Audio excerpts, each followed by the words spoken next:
మా సినిమాని ఇంత పెద్ద హిట్ చేసిన తెలుగు ప్రేక్షకులందరికీ మనసారా కృతజ్ఞతలు తెలుపుకుంటున్నానండి. నా బర్త్డేకి మీరు ఇచ్చినటువంటి ది బెస్ట్ గిఫ్ట్ కింద నేను ఫీల్ అవుతున్నాను. Thank you very much. చాలామంది నన్ను ఫేస్బుక్లోను ట్విట్టర్లోనూ అడిగారండి ఈ స్టోరీకి ఇన్స్పిరేషన్ ఏంటి అనేసి. నేను ఇంతవరకు ఎవరికి చెప్పలేదు. ఈ స్టోరీకి ఇన్స్పిరేషన్ స్వప్నిక అని ఒక వరంగల్ ఒక అమ్మాయి మీద యాసిడ్ దాడి జరిగింది. నన్ను ప్రేమించలేదంటూ చేసినటువంటి ఒక యువకుడు చేసినటువంటి వికృత చేష్ట. ఇది కాదు కదా ప్రేమంటే. ప్రేమంటే మనం ప్రేమించిన అమ్మాయి ఆనందాన్ని కోరుకోవడం కదా ప్రేమంటే. సో సొసైటీకి అది చెప్పే ప్రయత్నం నా వంతుగా నేను చేద్దామనిపించి దాని నుంచి ఇన్స్పైర్ చేసుకొని చేసినటువంటి కథ అండి ఇది. ఈ కథ అనుకున్న తర్వాత ఫస్ట్ చైతన్యకి చెప్పానండి ఇది పాయింట్ సో అనేసి. తను వెరీ మచ్ ఇన్స్పైర్ అయ్యారు. 10 నాకు సార్ విన్నారు, నేనే ప్రొడ్యూస్ చేస్తున్నాం అన్నారు. దెన్ అక్కడి నుంచి ఫర్దర్ వర్క్ ఏర్పాట్స్ అన్నీ జరిగిపోయాయండి. ముందుగా మేము ఒకలైలా కోసం టైటిల్ అనుకోలేదండి. ఈవెన్ సాంగ్ కూడా పెడదామని ఆలోచన లేదు. ఇంకా ఆ సినిమా మీద ఏం చేయగలం ఏంటి అని ఆలోచిస్తున్న టైంలో ఇదంతా ఒక అమ్మాయి కోసం చేసే ప్రయత్నం కదా అన్న ఆలోచన వచ్చిన తర్వాత ఆ ఆలోచన నుంచి పుట్టింది ఒకలైలా కోసం సాంగ్ పెట్టాలనేసి. ఇమీడియట్గా అది ఏఎన్ఆర్ గారు పాట అవ్వటము, నాగ్ సార్ ఒప్పుకోవటం అనేది చాలా హ్యాపీగా అనిపించింది. నిజంగా ఈ సినిమాకు పర్ఫెక్ట్ యాప్ట్ అండి టైటిల్. ఒక లైలా కోసం, ఒక అమ్మాయి ప్రేమ కోసం ఒక అబ్బాయి చేసే ప్రయత్నం. సో నిజంగా మాటలు రావట్లేదు, ఇంత పెద్ద విజయాన్ని ఇచ్చారు. థ్యాంక్ యూ వెరీ మచ్ అండి. ఈ సినిమాకు ఇంత అద్భుతమైన రెస్పాన్స్ రావటం చాలా హ్యాపీగా ఉందండి. మెయిన్గా మేము సినిమా అనుకున్నప్పటి నుంచి ఫ్యామిలీ ఆడియన్స్, యూత్ దీన్ని కనెక్ట్ అవుతారనేసి మేము ఎక్స్పెక్ట్ చేసామండి. 100% ఫ్యామిలీ ఆడియన్స్, యూత్ కనెక్ట్ అయ్యారండి. ఈ సినిమా చూసినట్టు చాలామంది ఫ్యామిలీ ఆడియన్స్, చాలామంది ఫ్రెండ్స్ నాకు ఫోన్లు, మెసేజ్లు, ట్విట్టర్లు టచ్లోకి వచ్చినప్పుడు అందరూ చాలా అప్రిషియేట్ చేస్తున్నారండి. ఒక మంచి సినిమా చూసిన ఫీలింగ్ ఉంది, చాలా రోజుల తర్వాత ఒక అద్భుతమైన సినిమా తీశారనేసి అందరూ అభినందిస్తుంటే చాలా హ్యాపీగా ఉందండి. ఈ సినిమా బేసిక్ థ్రెడ్ అంతా రెడీ అయిన తర్వాత సినిమా చేస్తున్నాము, ఈ సబ్జెక్ట్ అని ఫైనల్ చేసుకున్న తర్వాత సీన్స్ చేయటం జరిగిందండి. ఈ సీన్స్ ఏంటంటే చైతును చూస్తూ చైతు బాడీ లాంగ్వేజ్ బేస్ చేసుకొని సీన్స్ కానీ డైలాగ్స్ కానీ రాయడం జరిగిందండి. అందువల్ల ఏంటంటే మిగతా సినిమాల కంటే ఈ సినిమాలో చైతుని ఎక్కువగా చూపించాలి అన్న ఉద్దేశంతో ఎక్కువ బేసికల్గా కొన్ని సినిమాలు ఏంటంటే హీరో క్యారెక్టర్ ఒకేలా ఉంటుంది. బట్ ఈ సినిమాలో రకరకాల షేడ్స్ ఉంటుందండి. హీరో క్యారెక్టర్ లైక్ టీజింగ్ ఉంటుంది, ఎమోషనల్గా ఉంటుంది, అల్లరి పెడతాడు, టీజ్ చేస్తాడు, ఫ్యామిలీ ఆడియన్స్తో ఫాదర్తో సెంటిమెంట్గా ఉంటుంది, ఇలా ఎవ్రీథింగ్ చాలా రియాక్షన్స్ ఇంక్లూడింగ్ డాన్సెస్ కూడా. సో చైతులో ఉన్నటువంటి నటుడిని నిజంగా చైతు సూపర్ ఆర్టిస్ట్ అండి, డౌన్ టు ఎర్త్ పర్సన్. చాలా అసలు వన్స్ లొకేషన్ రాగానే నేను చైతన్య అనే విషయం మర్చిపోతాడు. అతను హీరో క్యారెక్టర్ కార్తీక్ లాగా ఫీల్ అవుతాడండి. ఏది చెప్తే అది డైరెక్టర్స్ ఆర్టిస్ట్ అండి, ఏది చెప్తే అది వెంటనే ఓకే, అసలు వేరే మాటే లేదండి. లొకేషన్కి రాగానే తన స్క్రిప్ట్, తన సీన్స్, తన డైలాగ్స్లో ఉండేవాడు. వన్స్ ఇది అనగానే లాస్ట్ టైం నేను చెప్పాను ఒకసారి స్విట్జర్లాండ్లో 35,000 ఫీట్ హైట్ నుంచి బెలూన్స్తో దూకుతూ ఉంటారండి అక్కడ. అది ఫస్ట్ సాంగ్లో వాడాము. నేను అలా చూస్తున్నాను, ఏంటి విజయ్ అన్నాడు. అది మీరు చేస్తే బాగుంటుంది కదా అన్నాను. ఓకే అనేసాడు. అతను అంత ఈజీగా ఒప్పుకుంటాడు అనుకోవాలా. దెన్ అతనికి వెహికల్లో ఇక్కడి నుంచి ఆ పైకి పంపించడానికి 6.5 hours పట్టిందండి. ప్లస్ అలాగే అండర్ వాటరింగ్ డ్రైవ్ షాట్స్ కానీ ఎవ్రీథింగ్ ఈ సినిమాకి చాలా కష్టపడ్డాడండి. తనంతా కోఆపరేట్ చేయగలిగిన వల్లే ఇంత మంచి సినిమా తీయగలిగాను. సూపర్ రెస్పాన్స్ వస్తుందండి. యాక్చువల్గా నేను లాస్ట్ టైం గుండెజారి గల్లంత సినిమా కమిట్ అయినప్పుడు ఇష్కు సినిమా రన్నింగ్లో ఉందండి. ఇష్కు రిలీజ్ అవ్వలేదు. వన్స్ కమిట్ అయ్యి ప్రాజెక్ట్ డైలాగ్స్, సీన్స్ అంతా రెడీ అయిపోయి సెట్స్కి వెళ్ళే టైంకి ఇష్కు రిలీజ్ అయిపోయింది, ఇష్కు హిట్ అయిపోయింది. సో ఇష్కుని క్రాస్ చేయగలమా, ఇష్కు హిట్ అయింది, ఇష్కు రేంజ్కి వెళ్ళగలదా అని ఒక చిన్న డౌట్ యూనిట్లో మాకు కొంతమందికి ఉండేది. సో నేను ఇష్కుని టార్గెట్ చేసుకున్నాను, ఇష్కు కంటే బాగుండాలి అనేసి.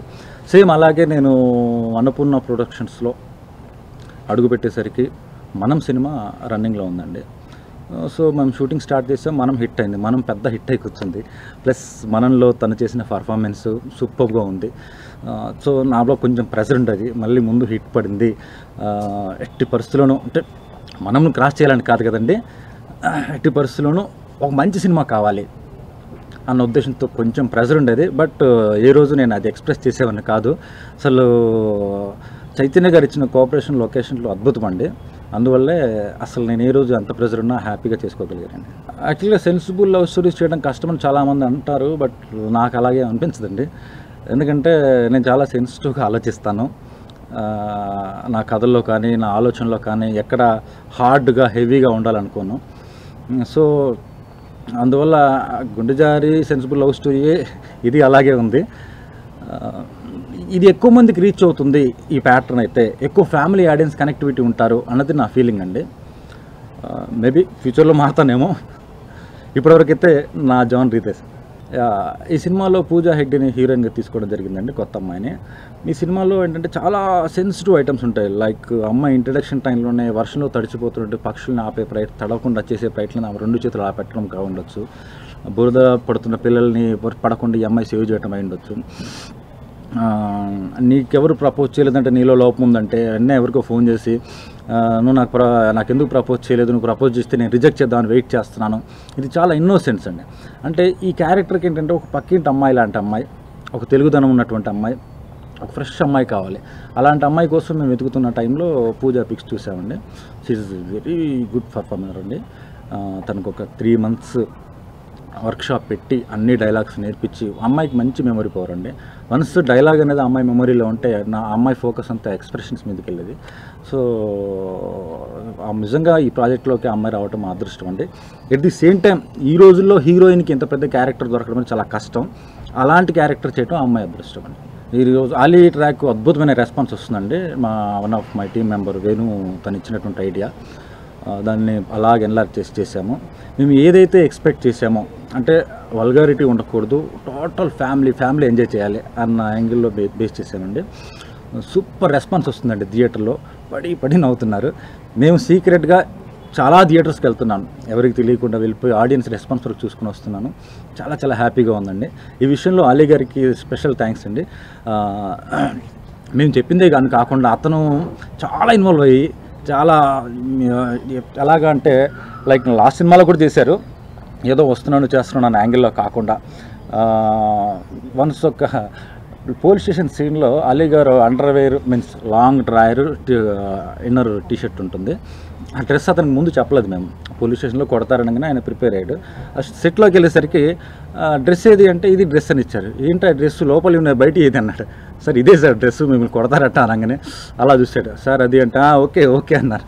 ఇలాగ అతను ఈవెన్ 6కి వెళ్ళాల్సిన పర్సన్ కొంచెం ఇంపార్టెంట్ టైమ్స్ ఉన్నప్పుడు కూడా మా కొంచెం షూటింగ్ టైంలో లేట్ అయ్యి 9 10కు పంపించిన రోజులు కూడా ఉన్నాయి. అలాగా మాకు చాలా కోఆపరేట్ చేశారండి. యాక్చువల్గా నాకు ఇప్పుడు 3 పండుగలు ఒకరోజే వచ్చినట్టుందండి. ఈవెన్ నా birthday, cinema success and Deepavali చాలా హ్యాపీగా ఉండేది. చాలా అరుదుగా వస్తుంటుంది. లైక్ మేము ఆడియో ఫంక్షన్ రిలీజ్ చేసిన రోజు కూడా మాకు ఇలాగే జరిగింది. మనం 100 days ఏఎన్ఆర్ గారి బర్త్డే అండ్ ఒక లైలా కోసం ఆడియో, మళ్ళీ అలాంటి 3 అకేషన్స్ రిపీట్ అవ్వడం చాలా హ్యాపీగా ఉంది. ఈ సినిమా సాంగ్స్ విషయానికి వస్తే అనూప్ అండి అద్భుతమైన మ్యూజిక్ ఇచ్చాడు. మేము ఈ సినిమాలో సాంగ్లో అనంత శ్రీరామ్ లిరిక్ రైటర్, చాలామందికి తెలుసు. అతను వెరీ ఎస్టాబ్లిష్డ్ లిరిక్ రైటర్, చాలా సెన్సిటివ్గా రాస్తారు. సో సినిమాలో క్లైమాక్స్ సాంగ్ ఒకటి ఉంటుంది. ఫస్ట్ బిగినింగ్ మేము తయారు చేసిన ట్యూన్ అదొకటండి. అది రాయడానికి తనకు 4 months పట్టింది. 4 months నుంచి రాస్తున్నాడు. ఈవెన్ చాలా మంచి రైటర్, చాలా బాగా రాశాడు. మాకు ఇంకా ఏదో ఇంకేదో బాగుంటుంది, ఇంకా ఏదో కావాలనిపిస్తుంది. ఫైనల్గా ఒకరోజు అతన్ని పిలిపించి, మేము అప్పటికి అది మాంటేజ్ సాంగ్ అండి. దానివల్ల ఏంటంటే ఆల్రెడీ షూట్ చేసేసాం మాంటేజ్తో. పిలిపించేసి ఆ రీల్ మొత్తం చూపించగానే అతను కళ్ళెంబడి నీళ్ళు అలా కారిపోయి అప్పుడు రాశాడండి. Super lyrics. ఈ రోజున ఎప్పుడైతే ఆ పాయింట్ స్టార్ట్ అవ్వగానే థియేటర్ మొత్తం విజిల్స్ అండి. అంటే ఒక ఆనందానికి విజిల్ వేస్తారు, ఒక కామెడీకి విజిల్ వేస్తారు, ఆ తర్వాత హీరో చేసే ఒక త్యాగానికి, హీరో చేసే ఒక ప్రేమకిచ్చే ఒక నిర్వచనానికి థియేటర్లో విజిల్ పడుతుంది కదండి. దానికి చాలా హ్యాపీగా ఉందండి. దెన్ రిమైనింగ్ సాంగ్స్ గురించి చెప్పాలంటే అనూప్ ఎక్స్ట్రాడినరీ మ్యూజిక్ ఇచ్చాడండి. ఆల్రెడీ ఆడియో మీరందరూ విన్నారు, సూపర్ హిట్ చేశారు. దెన్ రీ రికార్డింగ్ నుంచి అనూప్ బాగా ఇన్వాల్వ్ అయ్యాడండి ఈ సినిమాలో. ఎలాగంటే లైక్ హీరోయిన్ ఇంట్రడక్షను, బర్డ్స్ వర్షాలు తడిసిపోతున్నాయి, అది అతను అలా చూస్తూ నేను పక్కన ఉండి అతను గమనిస్తున్నాను. అతను గిటార్ పట్టుకొని ఆల్మోస్ట్ కళ్ళెంబడి నీళ్ళు వచ్చేస్తున్నాయి. అలాగా కొన్ని చాలా విచిత్రంగా ఉండే అంత జరిగిన ఇన్సిడెంట్స్. కానీ చాలా ఇన్వాల్వ్ అయిపోయి అతని మనసు నుంచి తీసాడా ఈ మ్యూజిక్ అనిపిస్తూ ఉంటుందండి. ఇక నాగార్జున గారి గురించి చెప్పాలంటేనండి ఎక్సలెంట్ పర్సన్. ఆల్రెడీ మీ అందరికీ తెలుసు. నాకు సార్ నేను ఎక్కువ కలవలేదు. ఫస్ట్ ఈ సినిమా ప్రొడక్షన్ అంతా చూసుకుంది చైతన్య అండి, ఫస్ట్ టైం చూస్తున్నారు. ఈవెన్ అనుపూర్ణ స్టూడియోస్లో 25వ సినిమా సోలో హీరోగా మొదటి సినిమా తను చేస్తున్నారు ఈ స్టూడియోస్లో. వన్స్ కథ విన్న తర్వాత ఓకే గో హెడ్ అన్నాడండి. ఎవ్రీథింగ్ మేము ఇద్దరమే డెసిషన్ తీసుకుంటూ ఉండేవాళ్ళం.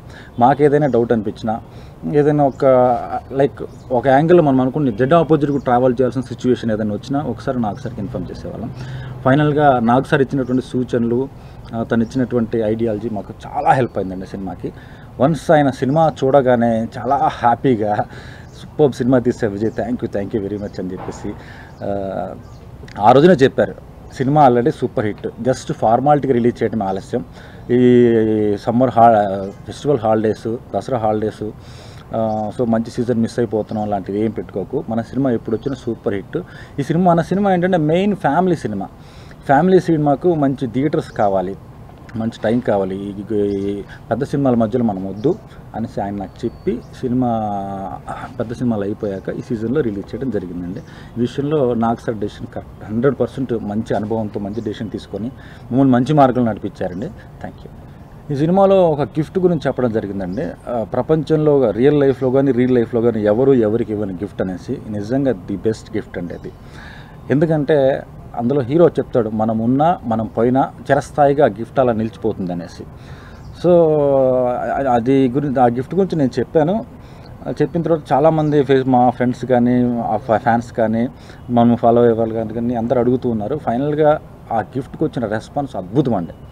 ఒకసారిగా థ్రిల్ ఫీల్ అవుతున్నారు. ఇట్స్ ప్రాక్టికల్గా ఇది చేయొచ్చండి, పాసిబుల్. మనము గిఫ్ట్ అలా ఇవ్వచ్చు. ప్రపంచంలో కొత్తగా స్టార్స్ కనబెడుతూ ఉంటారు. కనబెట్టిన స్టార్కి ఏదో పేరు పెట్టాలి. మనం కానీ ముందు వాళ్ళకి టచ్లకు ఉంటే మనకి ఇష్టమైన వ్యక్తుల పేర్లు ఆ స్టార్కి పెట్టించవచ్చు. అది చిరస్థాయిగా ఉంటుంది. మన తరం, మనం తర్వాత తరం, ఆ తర్వాత తరం, ఈ భూమి ఉన్నంతవరకు ఆ గిఫ్ట్ అలాగే ఉండిపోతుందండి. మానవ జాతి ఉన్నంత వరకు ఆ గిఫ్ట్ అలాగే ఉండిపోతుంది. అంత పెద్ద గిఫ్ట్ అండి. సో ప్రేమ అంటే అది.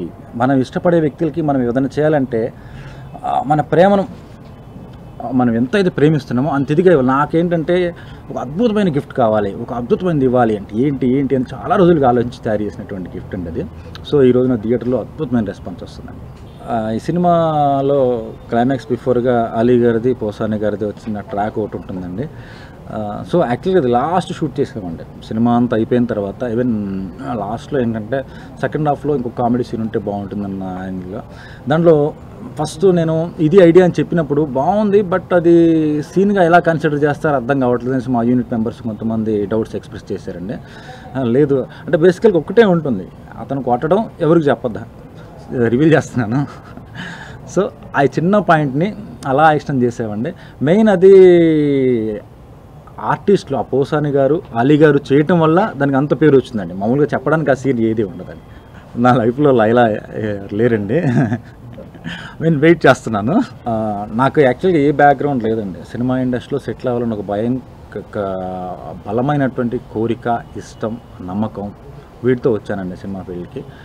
సో నాకు ఫోకస్ ఏంటంటే ఎంతసేపటికి సినిమా కథలు, దీంట్లో సెటిల్ అవ్వాలన్న దాని మీదే నేను ఎక్కువగా ఫోకస్గా ఉన్నానండి ఇప్పటి వరకు. సో ఇప్పుడు వెతుక్కోవాలి, 2 సినిమాలు బ్యాక్ టు బ్యాక్ హిట్స్ వచ్చాయి, ఇప్పుడు నా లైలాని వెతుక్కోవాలి. చరణ్ గారిని నేను కలవలేదండి సినిమా రిలీజ్ అయిన తర్వాత, బట్ సినిమాలు చేయాలండి. నా మెగా కాంపౌండ్లో సినిమాలు చేస్తాను డెఫినెట్గా. ముందు నేను ఈ సినిమా ప్రమోషన్స్ ఫినిష్ చేసుకున్న తర్వాత నెక్స్ట్ కథ మీద కూర్చోవాలండి. బేసికలీ నేను ఫస్ట్ ఇంపార్టెన్స్ కథకే ఇస్తానండి. కథ చాలా ఇంపార్టెంట్ అండి. ఎందుకంటే ఒక పెద్ద హీరో అవకాశం ఇచ్చాడనేసి మనం వెళ్ళిపోయి కథ లేకుండా ఏదో చేసి, అఫ్కోర్స్ వాళ్ళు ఒప్పుకోరు అనుకోండి కథ లేకుండా, బట్ ముందు కథ బాగుండాలి. తర్వాత ఈ కథ గ్యారంటీ ఆడుతుందనేసి నాకు నేను నమ్మాలి. అంటే నేను ఎప్పుడు నన్ను నేను రీచెక్ చేసుకుంటూ ఉంటానంటే, వన్స్ కథ రెడీ అయిన తర్వాత ఒక 1 వీక్ 10 డేస్ గ్యాప్ తీసుకొని ఆ కథను మర్చిపోయి వేరే కథలు, వేరే స్క్రిప్ట్స్ మీద వేరే ఆలోచనలో ఉండి సడన్గా 10 డేస్ తర్వాత ఆ కథను నేను చెక్ చేసుకుంటే నాకు నేనే జడ్జ్ అవుతాను. అరే ఇది బాగాలేదు కదా, ఆ రోజు ఎందుకు అలా ఆలోచించాం, బాగుంది అనిపించింది. సో ఇలాగా ఉంటుందండి, అది నేను ఎప్పుడు చేసుకుంటూ ఉంటానండి. అలాగా ఇది బాగుంది అన్న రోజున నేను ఆ కథ ఏ హీరోకి సరిపోద్దో నేను ఆ హీరోకి టచ్లోకి వెళ్ళి ఆ కథ చెప్తానండి. మజ్నూని ఎలివేట్ చేయడంలో లైలా ఎంతవరకు సక్సెస్ అయింది అంటే 100% అండి. ఇప్పుడు ఈ సినిమాలో ఒక అమ్మాయి ప్రేమ కోసం ఈ మజ్ను నా కార్తీక్ ఎంతైతే పరితపించిపోతుంటాడో, ఈవెన్ నిన్న థియేటర్లో మా లైలా మెయిన్ పూజ వాళ్ళ గ్రాండ్ మా సినిమా చూస్తుంటే ఆవిడ కోపం వచ్చేసిందట. ఆ స్టార్ గిఫ్ట్ ఇచ్చిన తర్వాత కూడా నువ్వు అక్కడ జరిగే ఇన్సిడెంట్స్, హీరో పడే పెయిన్ చూసి మన హీరోయిన్ వాళ్ళ గ్రాండ్ మా కళ్ళమ్మ నీళ్ళు పెట్టుకొని ఆమెతో మాట్లాడలేదట హాఫ్ డే, నువ్వేంటి ఇలా చేస్తావనేసి. లేదమ్మా నా చేతులు ఏం లేదు, మా డైరెక్టర్ చెప్పాడు. లేదు ఆ పిల్లోడు ఎంత బాధపడ్డాడు, ఎంత ప్రేమిస్తాడు, నువ్వు అర్థం చేసుకోలేదు.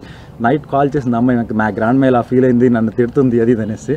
చాలా హ్యాపీగా ఇంత కనెక్ట్ అయిపోతున్నారండి ఈ రోజుల్లో.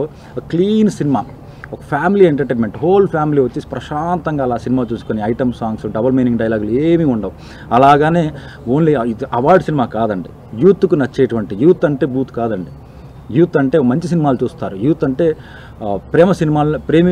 లవ్ సినిమాలని డెఫినెట్గా ఆదరిస్తారు. అదే మా నమ్మకం. ఈ రోజున మా నమ్మకాన్ని నిజం చేశారండి. చాలా హ్యాపీగా ఉన్నాను.